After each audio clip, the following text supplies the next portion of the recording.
Era un martes por la mañana en marzo de 2019, y Vicente Fernández había parado en un pequeño supermercado en Guadalajara, Jalisco, para comprar algo de fruta antes de una reunión con su equipo. Venía vestido con ropa sencilla, como solía hacer cuando no estaba en el escenario: pantalón oscuro, camisa a cuadros, sombrero de ala ancha pero sin adornos, el tipo de ropa que cualquier hombre del campo usaría un día ordinario. Para quien no lo conociera de cerca, era simplemente un señor mayor de porte elegante haciendo sus compras matutinas. La tienda estaba moderadamente llena con la gente habitual de las mañanas: madres con niños pequeños, trabajadores que se detenían antes del turno, jubilados que aprovechaban las horas tranquilas. Vicente tomó una bolsa de naranjas, consideró unos mangos y caminó hacia las cajas con la misma calma con la que caminaba hacia todo en la vida. Eligió la caja número 2, que tenía solo una persona adelante: un hombre mayor, de unos 75 u 80 años, con una postura que todavía guardaba algo de la rigidez militar, aunque los años ya la habían doblado un poco. Llevaba una gorra verde olivo con el emblema del ejército mexicano, desgastada en los bordes pero cuidadosamente limpia. Su chamarra era gruesa pero vieja, del tipo que se compra para durar décadas, y efectivamente dura, aunque ya no sea bonita. En la pequeña canasta del hombre había cosas básicas: una barra de pan de caja, un cartón de leche, 2 latas de frijoles y un manojo de plátanos. No había nada superfluo, nada que fuera más allá de lo estrictamente necesario para pasar los próximos días. La cajera, una joven de nombre Sofía, de unos 23 años, escaneó los artículos con eficiencia automática. 142 pesos con 50, dijo. El hombre asintió y metió la mano al bolsillo del pantalón. Sacó un monedero de cuero café, tan viejo que el color original ya casi no se distinguía. Lo abrió, y Vicente, desde su posición en la fila, pudo ver claramente que dentro no había billetes, solo monedas. El hombre comenzó a sacarlas despacio, depositándolas sobre el pequeño mostrador al lado de la caja. Pesos de 10, de 5, monedas de 2, de 1.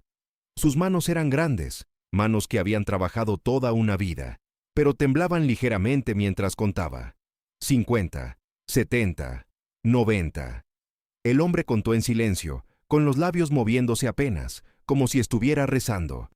Sofía esperaba, pero su lenguaje corporal decía lo que su boca no decía todavía. Había una fila formándose. Había otras cosas que hacer. El tiempo avanzaba. El hombre llegó al final de sus monedas. 126,50, dijo en voz baja, más para sí mismo que para Sofía. Se me hace que me faltan 16 pesos. Sofía miró las monedas sobre el mostrador, luego miró al hombre, luego miró brevemente hacia la fila que se había formado detrás. Le falta para completar, señor. Va a tener que dejar algo. El hombre miró su pequeña canasta. Pan, leche, frijoles, plátanos.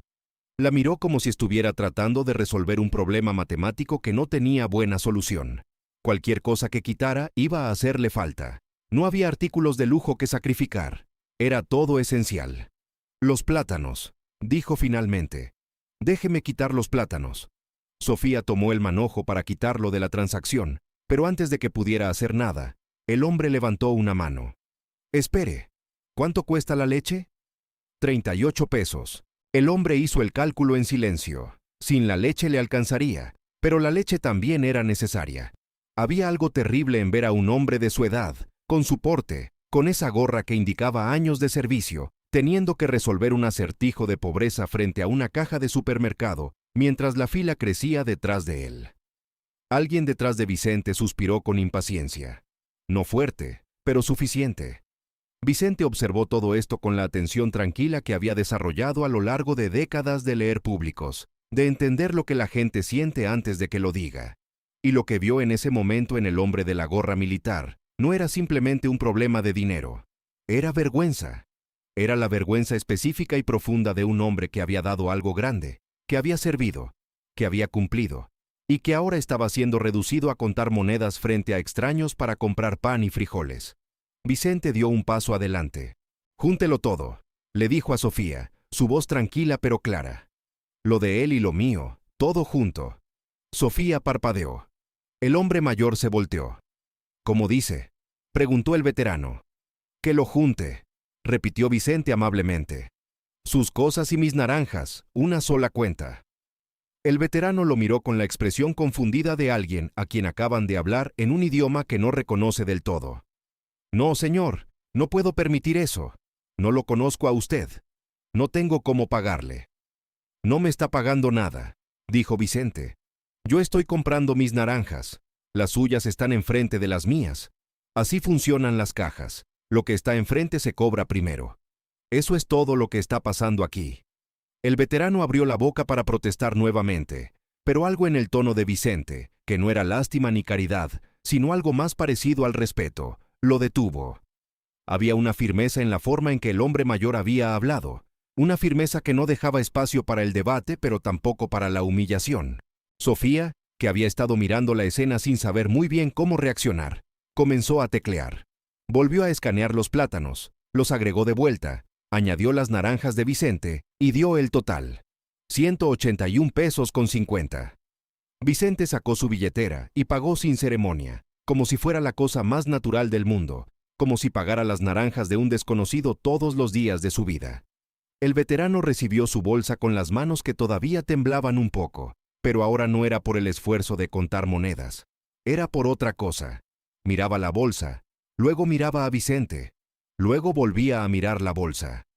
No sé cómo agradecerle, señor, dijo finalmente. Su voz era la de un hombre acostumbrado a no pedir ayuda, a no necesitarla, y que ahora se encontraba en territorio desconocido. No hay nada que agradecer, dijo Vicente. Tuvo usted servicio militar, ¿verdad? El veterano se cuadró ligeramente, un gesto automático, como si el cuerpo recordara cosas que la mente ya había dejado ir. 22 años en el ejército mexicano. Retirado desde el 94. Vicente asintió con un respeto genuino. Gracias por eso. Fueron 3 palabras, pero las dijo de una manera que no sonó a fórmula. Sonó como si lo dijera en serio, como si en esas 3 palabras estuviera condensando algo que había querido decirle a muchos hombres como ese durante muchos años. El veterano, cuyo nombre era don Aurelio Sandoval, lo miró entonces de verdad por primera vez desde que comenzó la conversación. Lo había tenido enfrente todo el tiempo, pero había estado demasiado concentrado en su vergüenza, en sus monedas, en su cálculo imposible, para ver realmente quién era el hombre que estaba detrás de él en la fila. Ahora lo vio. Tardó unos segundos. El sombrero, los ojos oscuros, ese porte específico que no se aprende sino que se nace con él, o se forja durante décadas frente a miles de personas. Usted es Vicente Fernández. No era una pregunta, era el reconocimiento llegando despacio, como la luz del amanecer, gradual e inevitable. Vicente sonrió apenas, la misma sonrisa que había sonreído en estadios llenos y en cantinas vacías. Nomás vine por naranjas. Don Aurelio no dijo nada por un momento. Estaba procesando demasiadas cosas al mismo tiempo. La ayuda que acababa de recibir, quién se la había dado, y el peso de todo lo que eso significaba para alguien de su generación. Porque para un hombre de 75 años que había crecido en Jalisco, Vicente Fernández no era simplemente un cantante. Era la voz de los momentos que importaban. Era la voz de las despedidas y los regresos, de los dolores que no tienen nombre y de los orgullos que no caben en palabras. Era algo que estaba cosido en la memoria emocional de toda una generación. Los ojos de don Aurelio se llenaron de lágrimas, no de las que caen fácil, sino de las que cuestan, de las que un hombre como él había pasado décadas aprendiendo a contener.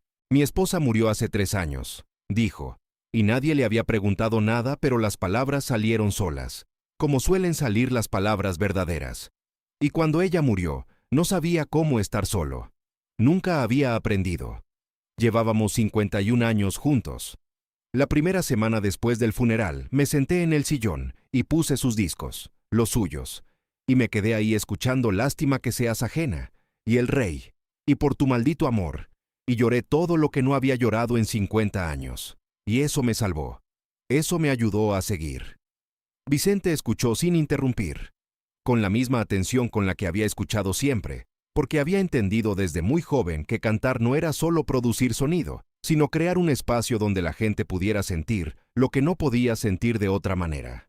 Mis canciones no hicieron nada, don Aurelio, dijo cuando el veterano terminó de hablar. Usted ya tenía ese dolor adentro. Yo nomás le presté palabras prestadas para sacarlo. No, señor, dijo don Aurelio, negando con la cabeza con una convicción tranquila. No es lo mismo. Usted le pone voz a lo que uno no sabe decir. Eso vale mucho. Eso vale más de lo que usted cree. Las personas que estaban en las cajas cercanas habían dejado de hacer lo que hacían. Sofía tenía los ojos brillantes. Una señora de mediana edad que esperaba en la caja de al lado había llevado la mano al pecho sin darse cuenta. Dos hombres jóvenes al fondo, que habían sacado el teléfono como por reflejo, lo habían vuelto a guardar, como si instintivamente sintieran que ese momento no era para grabarlo, sino para vivirlo. Entonces ocurrió algo que Vicente no había iniciado ni podido anticipar. La señora de la caja de al lado se acercó a don Aurelio y le puso en la mano un billete de 200 pesos. Para cuando la quincena no alcance, le dijo simplemente: «Mi papá también fue militar. Sé lo que es». Don Aurelio intentó rechazarlo, pero ella ya se había vuelto a su caja. Un hombre con casco de obrero, que claramente estaba en su camino al trabajo, se acercó y dejó un billete de 100 sobre el mostrador frente a don Aurelio. «Para el gasto, jefe», dijo con esa llaneza directa del trabajador mexicano, que no necesita adornos para ser generoso. Uno tras otro, sin que nadie los organizara ni los convocara, fueron acercándose. Una joven universitaria con una mochila pesada. Un señor de traje que había estado al teléfono y colgó para acercarse. La señora de la tienda que vendía frituras en la entrada y que había escuchado todo desde afuera. Sofía misma, que al final de todo metió la mano en su delantal y sacó lo que traía. En menos de 5 minutos, don Aurelio Sandoval estaba parado en esa caja con más de 800 pesos en la mano, rodeado de desconocidos que lo miraban no con lástima sino con algo mucho más difícil de fabricar: reconocimiento genuino. No podía hablar. Era un hombre que había sobrevivido cosas que la mayoría de las personas en esa tienda nunca enfrentarían, y estaba completamente desarmado por la bondad. Vicente recogió su bolsa de naranjas. Antes de irse, se acercó a don Aurelio y le puso una mano en el hombro, ese gesto sencillo que en la cultura mexicana dice más que muchos discursos. «Cuídese mucho, don Aurelio, y gracias por todo lo que le dio a este país. En serio». Don Aurelio asintió. No pudo decir más. Vicente salió del supermercado con su bolsa de naranjas, sin drama, sin pose, como había llegado. Simplemente un hombre que había ido por fruta y se había encontrado con la oportunidad de hacer algo correcto. La historia corrió por Guadalajara primero, después por todo Jalisco, después por toda la República, no porque alguien la hubiera grabado, sino porque Sofía se la contó a su mamá esa noche, y su mamá se la contó a sus vecinas, y así como viajan las historias verdaderas, de boca en boca, de corazón en corazón. Don Aurelio Sandoval vivió 2 años más después de ese día. En ese tiempo, los empleados del supermercado lo adoptaron de una manera callada y constante. Siempre había alguien que lo saludaba por su nombre, alguien que le guardaba el pan que le gustaba, alguien que se aseguraba de que no le faltara nada. La comunidad que se había formado en esos 5 minutos frente a una caja de supermercado siguió existiendo mucho después de que Vicente saliera con sus naranjas. Cuando don Aurelio murió, su sobrino habló en el funeral. Era un hombre joven que lo había conocido como el tío serio, el tío que no hablaba mucho, el tío que guardaba todo adentro. Pero en sus últimos 2 años, dijo el sobrino, algo había cambiado. Me llamaba más seguido, dijo. Me contaba cosas. Me hablaba de sus años en el ejército, de los amigos que perdió, de las cosas que vio, cosas que había cargado solo toda la vida. Y un día me dijo que había entendido algo en un supermercado, que uno puede pasar la vida creyendo que nadie lo ve, que su sacrificio no le importa a nadie, que está solo en el mundo, y que a veces hace falta que un desconocido te compre los plátanos para darte cuenta de que no es verdad, de que sí importas, de que la gente sí ve. Solo que a veces necesita que alguien empiece. Vicente se enteró del fallecimiento de don Aurelio por un amigo en común. Mandó una corona de flores al funeral. La tarjeta decía: «Para don Aurelio Sandoval. Gracias por 22 años de servicio y por recordarme que las naranjas más importantes no son siempre las que uno compra para sí mismo. Que descanse en paz». La historia quedó en Guadalajara, como quedan las historias que tocan algo verdadero. No como leyenda exagerada, sino como recordatorio. Recordatorio de que la dignidad es frágil y que protegerla a veces cuesta tan poco como hacerse cargo de una cuenta en el supermercado.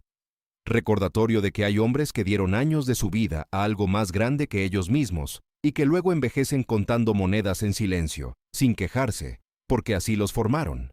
Recordatorio de que cuando alguien así llega al límite frente a nosotros, la respuesta correcta no es mirar para otro lado, y recordatorio, sobre todo, de algo que don Aurelio Sandoval le dijo a su sobrino pocas semanas antes de morir, cuando le preguntaron qué había aprendido en sus 77 años de vida.